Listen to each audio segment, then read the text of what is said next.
Varicose veins కి సరైన చికిత్స కోసం సంప్రదించండి Avis hospital. Hi hello welcome to Suman TV. నేను మీ రోషన్.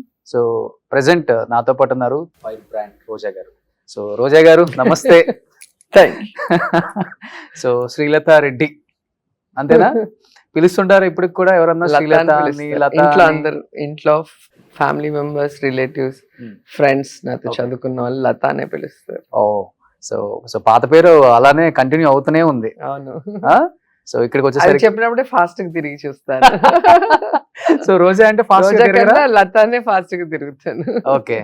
సో బాగా ఫ్రెష్ కనబడుతున్నారండి ఇప్పుడు. టైం ప్రశాంతంగా ఉన్నాను, ఏ టెన్షన్స్, ఏ రెస్పాన్సిబిలిటీస్ లేకుండా.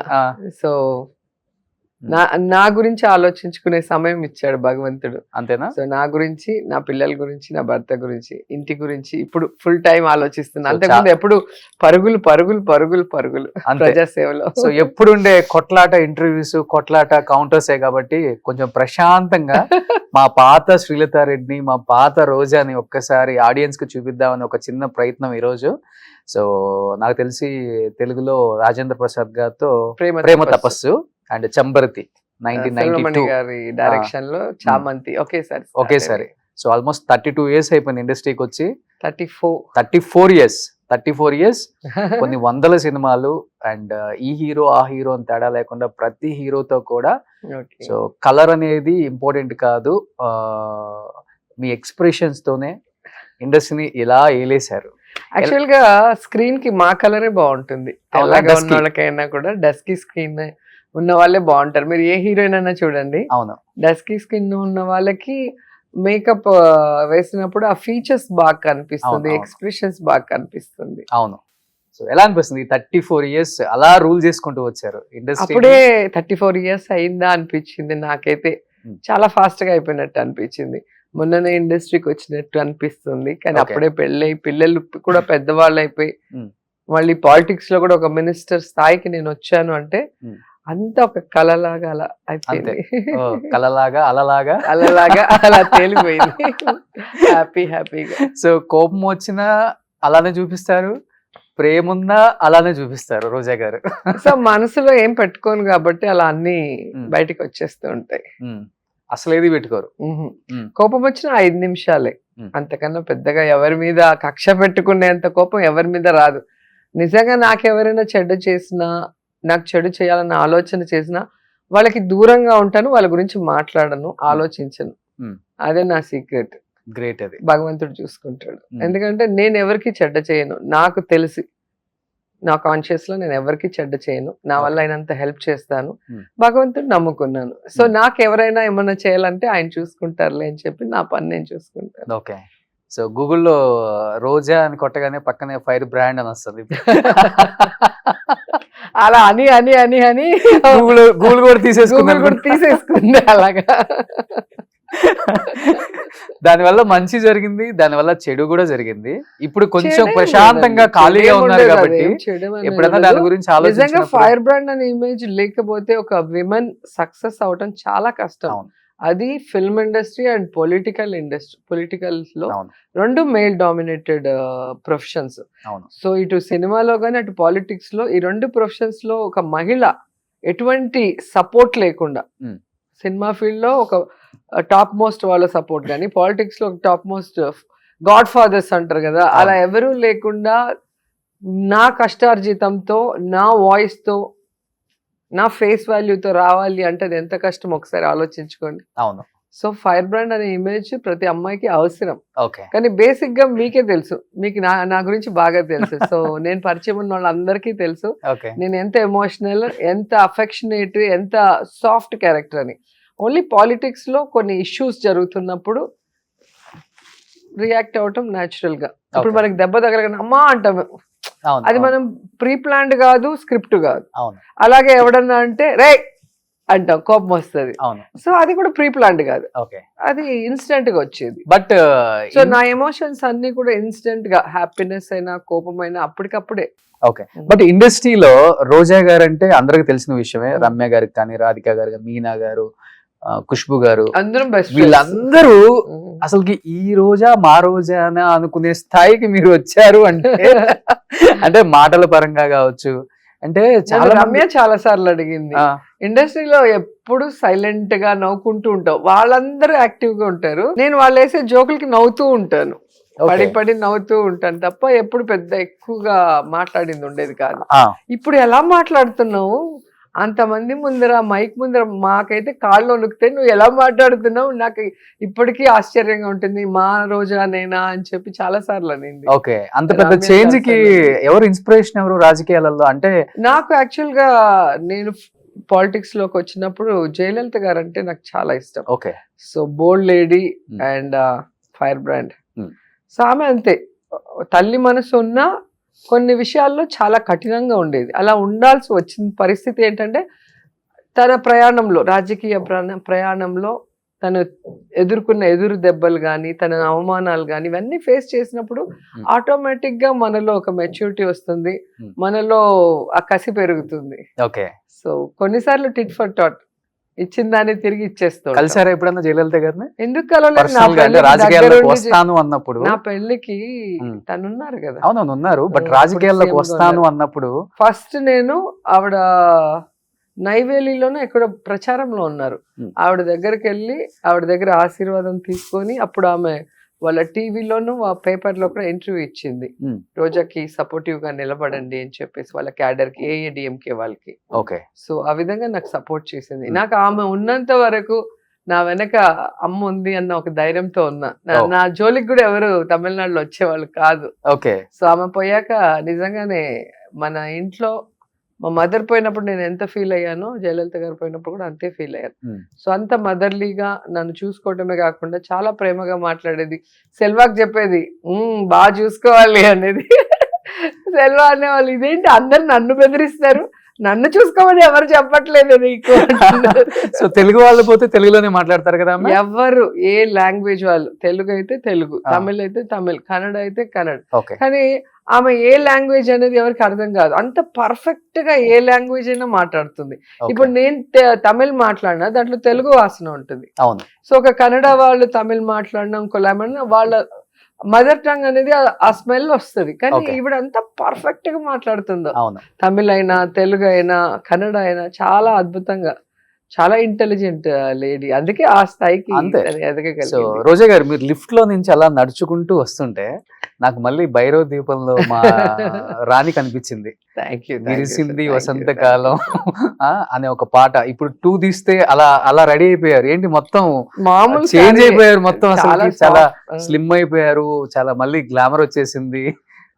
అంటే ఇప్పుడు టైం దొరికింది నాకు డైట్ చేయటానికి, మెడిటేషన్ చేయటానికి, వాకింగ్ చేయటానికి. అంతకుముందు నడిచే వాళ్ళము, నించొనే ఉంటాం, కానీ పాలిటిక్స్ లో ఒక టైమింగ్ అనేది లేకుండా అయిపోయింది. సడన్ గా 5 గంటలకు లేసి పరిగెత్తాలి, ఫోన్ వస్తే సడన్ గా ఏదో తెలుసు కదా మీకు, సడన్ ఇన్సిడెంట్స్ ఉంటాయి, ఏది టైం కి బోన్ చేయటం ఉండదు.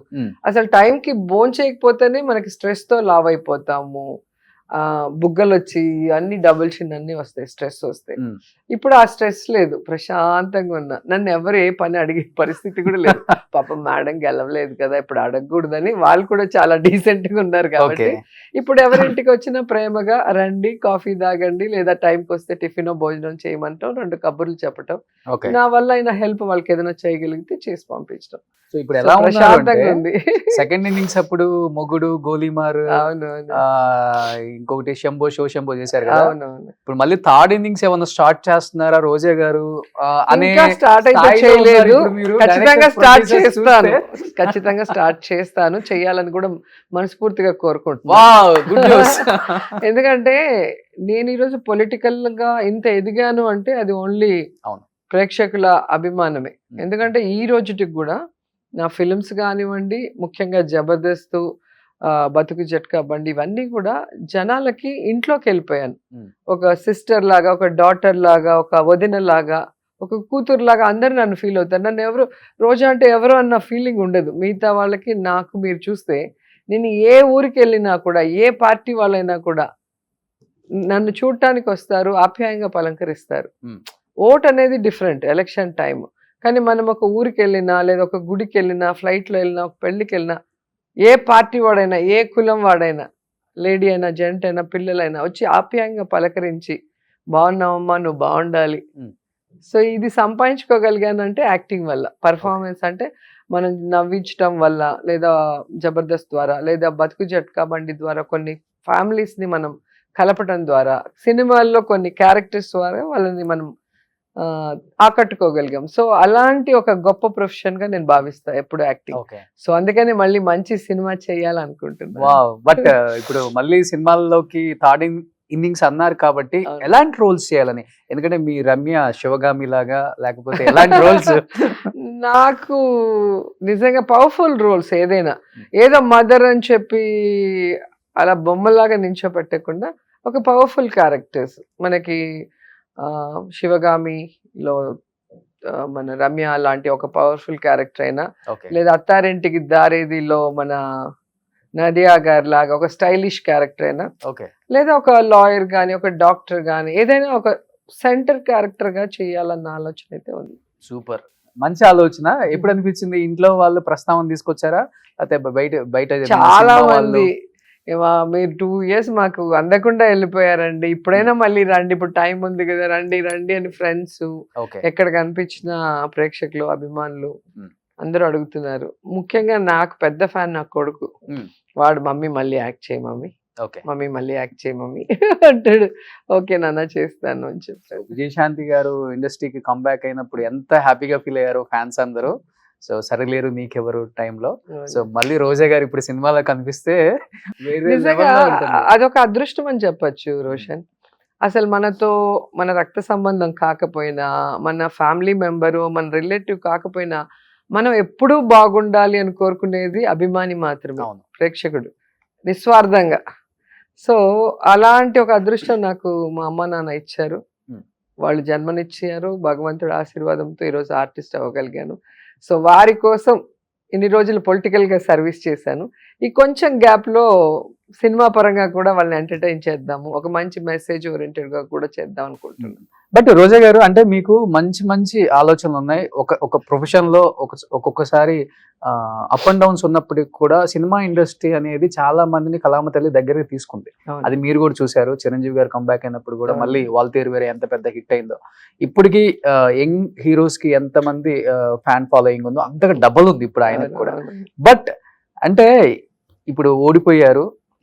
ఎప్పుడన్నా కూర్చున్నప్పుడు వ్యక్తిగతంగా మీరు వీడియోస్ చూసుకున్నప్పుడు ఆలోచిస్తుంటారా? ఏమని? అంటే రాజకీయాలు అనేవి తాత్కాలికం. 5 సంవత్సరాలు పవర్ లో ఉంటాం, తర్వాత ఓడిపోతాం, మళ్ళీ గెలిస్తే గెలుస్తాం, లేకపోతే ఇంకో 10 years గ్యాప్ ఉంటాం. బట్ మనుషులు అనేవాళ్ళు, మన చుట్టూ ఉండే వాళ్ళందరూ ఎప్పుడు మన చుట్టూ మన గురించి, మన మంచి గురించి, మన మంచి చెడుల గురించి ఆలోచించే వాళ్ళని ఒక మాట అంటే మళ్ళీ తీసుకోవటం వెనక్కి చాలా కష్టం. ఏ రోజు కూడా చిరంజీవి గారు నేను అంటే not only చిరంజీవి గారు, ఎవరినైనా ఎవరినైనా మీరు ఏ నేమ్ చెప్పినా నేను దాని గురించి చెప్తాను. ఎందుకంటే నేను ఇండస్ట్రీలో ఉన్నప్పుడు చిరంజీవి గారి ఫ్యాన్ అన్న విషయం అందరికీ తెలుసు. అలాగే 150th ఫిల్మ్ కి నేను ఆయన ఇంటర్వ్యూ చేయడానికి వచ్చినప్పుడు ఆయన ఎంత షాక్ అయ్యి, ఎంత ఆనందంతో నన్ను వచ్చి హగ్ చేసుకున్నారో మీరు చూసారు. సో ఆయన కానీ వాళ్ళ వైఫ్ సురేఖ అక్క అయితే నన్ను ఎంత బాగా చూసుకునేదంటే నా లైఫ్ లో నేను మర్చిపోలేను. అండ్ నేను మినిస్టర్ అయ్యాక కూడా ఫస్ట్ వాళ్ళ ఇంటికి వెళ్ళి బ్లెస్సింగ్స్ తీసుకోవడం జరిగింది. సో ఇక్కడ అందరికి నేను చెప్పేది ఒకటే, చిరంజీవి గారు ఏదైతే ఆ రోజు ఇంటర్వ్యూలో చెప్పారో 150th మూవీ ఇంటర్వ్యూలో చెప్పారు, పాలిటిక్స్ అన్నప్పుడు పాలిటిక్స్ లో పార్టీ సిద్ధాంతాల పరంగా మాట్లాడటం జరుగుతుంది. ఇప్పుడు నా పార్టీ సిద్ధాంతం ఏంటి, నా నాయకుడు ఏంటనే దగ్గరే మేము మాట్లాడతాం. ఇక్కడ నీకు నాకు పర్సనల్ ఏది ఉండదు. నువ్వు మాట్లాడావంటే నువ్వు నీ పార్టీ గురించే నువ్వు మాట్లాడతావు, లేదా నీ యొక్క సిద్ధాంతం. సో నీ సిద్ధాంతం నాకు నచ్చినప్పుడు నేను విభేదిస్తాను. అది నిన్ను పర్సనల్ గా నేను విభేదించినట్టు కాదు. ఆ విషయంకి ఒక క్లారిటీ తెచ్చుకోవాలి. ఎందుకంటే మిగతా మనుషుల మీద వచ్చినప్పుడు అది ఎవరు పట్టించుకోరు. కానీ సినిమా ఆర్టిస్టులు అన్నప్పుడు ఓన్ చేసుకుంటాం కదా. రోజా మా అమ్మాయి, లేదా చిరంజీవి గారు మా మనిషి అనుకున్నప్పుడు మా మనిషిని అనేసరే, మా రోజాని అనేసరే. ఇప్పుడు నన్ను ఒకరు అంటూ ఉంటే చాలా మంది ఆశ్చర్యపోతారు, ఏంటి నిన్ను అనేస్తున్నారే అంటారు. పాలిటిక్స్ అంటే అదే. సో ఒక పార్టీలో ఉన్నప్పుడు పార్టీ పరంగా సిద్ధాంత పరంగా మాట్లాడొచ్చు, కానీ వల్గర్ గా ఎప్పుడు మాట్లాడకూడదు, పర్సనల్ గా ఎప్పుడు మాట్లాడకూడదు. అది నేను ఎప్పుడూ చేయలేదు. మీరు కావాలంటే ఒకసారి వీడియోస్ చూస్తే మీకే అర్థమవుతుంది. అంటే ఆయన కూడా ఒక స్టేట్మెంట్ ఇచ్చారు, ఎవరి కరుణ పొందటానికి ఇవన్నీ మాట్లాడుతున్నారు, చూపించిన ప్రేమ వాత్సల్యాలకి విలువ ఆ లేదు. ప్రేమకి ఎప్పుడు విలువ ఉంటుంది. ఆ ప్రేమకి విలువ లేకపోతే మినిస్టర్ అయిన తర్వాత వెతుక్కుంటూ వెళ్ళి ఆశీర్వాదం తీసుకోం. అండ్ నా ఫస్ట్ మూవీ స్వమరంకి క్లాప్ కొట్టారు, నా లాఠీ చార్జ్ మూవీకి క్లాప్ కొట్టారు. ఎంతో మంది ఉన్నారు, అందరినీ కాదని ఎందుకు వాళ్ళనే పిలుస్తాం, మన అనుకున్నాం కాబట్టే పిలుస్తాం. చిరంజీవి గారి మీద మీ మనసులో ఒక ప్లేస్ అయితే ఎప్పుడు ఉంటుంది అంతే. ఎప్పుడూ ఉంటుంది, ఎప్పుడూ ఉంటుంది. ఓకే. చిరంజీవి గారికి, సురేఖకి, ఓకే. ఇద్దరికి. సో ఎందుకంటే పాపము నన్ను కానీ, ప్రభుదేవ గారు కానీ, శ్రీదేవి గారికి కానీ మాకు ఏమి నచ్చుతుందో అది వండి బట్టి తినిపిస్తుంది అక్క. నిజంగా ఆవిడ గ్రేట్. ఓకే. చిరంజీవి గారు అదృష్టవంతుడు అని చెప్తాను నేను సురేఖ అక్కని పెళ్లి చేసుకోవటం. ఓకే. నిజంగా చాలా గొప్ప మనిషి.